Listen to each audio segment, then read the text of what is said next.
بھارت کی یہ دیرینہ خواہش اور کوشش رہی ہے جو حالیہ دنوں میں اور بڑھ گئی ہے کہ پاکستان کو دنیا میں دہشت گردوں کا سہولت کار اور آماجگاہ ثابت کر دیا جائے اور پھر دنیا دوبارہ پاکستان کو اسی نظر سے دیکھے اور برتاؤ کرے، مگر حیرت انگیز طور پر دنیا بھارتی بیانی اور توقعات کے برعکس رد عمل دے رہی ہے اور امریکہ سمیت بڑی طاقتیں نہ صرف پاکستان اور بھارت کو یکجا کر کے دونوں کے ساتھ برابری کا برتاؤ کر رہی ہیں بلکہ دہشت گردی کے خلاف پاکستان کی حالیہ کوششوں اور شراکت کا اعتراف اور تعریفیں کر رہی ہیں۔ حال ہی میں اقوام متحدہ کی افغان طالبان اور دہشت گردی سے متعلق 2 اہم کمیٹیوں کی چیئرمین اور وائس چیئرمین ملنے کے بعد پاکستان کے حق میں اب ایک اور بڑی پیش رفت سامنے آئی ہے جسے بھارتی موقف کے لیے ایک اور دھچکا قرار دیا جا رہا ہے۔ امریکی فوج کی سینٹرل کمانڈ یعنی سینٹ کام کے کمانڈر جنرل مائک کوریلا نے امریکی سینٹ کی کمیٹی برائے آرمڈ سروسز کو بریفنگ دی ہے، جہاں انہوں نے امریکی مفادات پر مبنی مختلف امور پر گفتگو کرتے ہوئے داعش خراسان کے خطرے کے حوالے سے تفصیلی جائزہ پیش کیا اور داعش خراسان سے نمٹنے کے لیے امریکہ کے ساتھ پاکستان کے تعاون اور کارروائیوں کا اعتراف کرتے ہوئے کہا ہے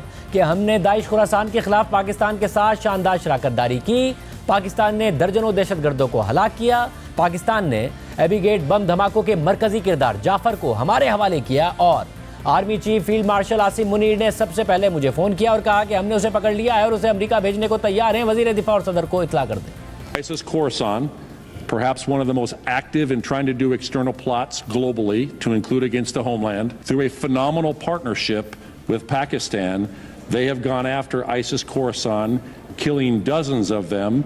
Through a relationship we have with them, providing intelligence, they have captured at least 5 ISIS Khorasan high-value individuals.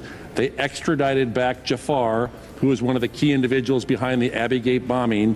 And the first person he called, Chief of the Army Staff Munir, was me, and said, I've caught him, I'm willing to extradite him back to the United States. Please tell the Secretary of Defense and the President.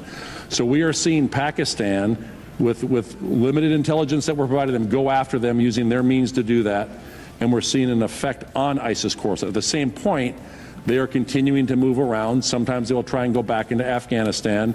We have the means to be able to collect, but for the most part right now, they're hanging out right in that border area of Pakistan. And I would also tell you that, since 2024, the beginning, Pakistan had over 1,000 terrorist attacks in the western area, killing about 700 security and civilians and 2,500 wounded. They're in an active counterterrorism fight right now, and they have been a phenomenal partner in the counterterrorism world.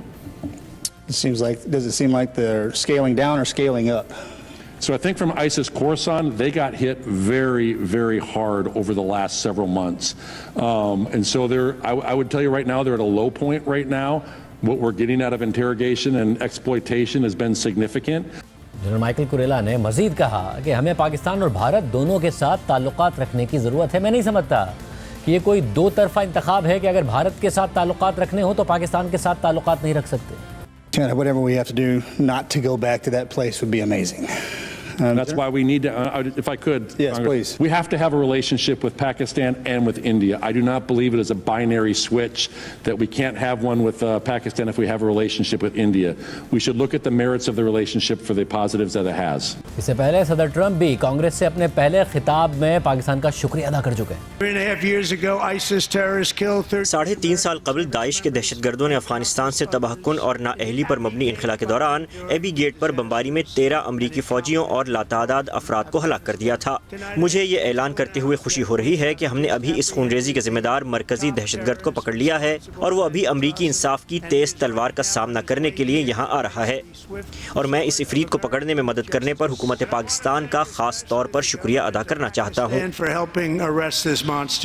Trump انتظامیہ داعش کی ذیلی تنظیم داعش خراسان کو امریکہ سمیت پوری دنیا کے لیے بڑا خطرہ سمجھتی ہے۔ امریکی فوج کی سینٹرل کمانڈ کے چیف جنرل مائک کوریلا نے یہ بھی بتایا کہ داعش خراسان کی کارروائیوں کو پاکستان اور افغان طالبان کی جانب سے روکا جا رہا ہے اور دیکھنے میں آ رہا ہے کہ افغان طالبان اور داعش خراسان ایک دوسرے سے نفرت کرتے ہیں۔ جنرل کوریلا نے اپنی بریفنگ میں داعش خراسان کے خطرے کے حوالے سے بتایا کہ عالمی دہشت گرد تنظیمیں افغانستان اور پاکستان کے درمیان غیر محفوظ سرحدی علاقوں سے دنیا میں جاری حالیہ بحرانی صورتحال کا فائدہ اٹھانے کی کوشش کر رہی ہیں تاکہ اپنے نیٹ ورکس کو برقرار رکھ سکیں اور اپنی صلاحیتیں دوبارہ حاصل کر سکیں۔ داعش خراسان اور داعش شام، مشرق وسطی اور وسطی ایشیا کی سرحدوں سے باہر مغربی مفادات بشمول امریکی سرزمین پر حملہ کرنے کی اپنی صلاحیت، ارادے اور نیت کا مظاہرہ جاری رکھے ہوئے ہیں۔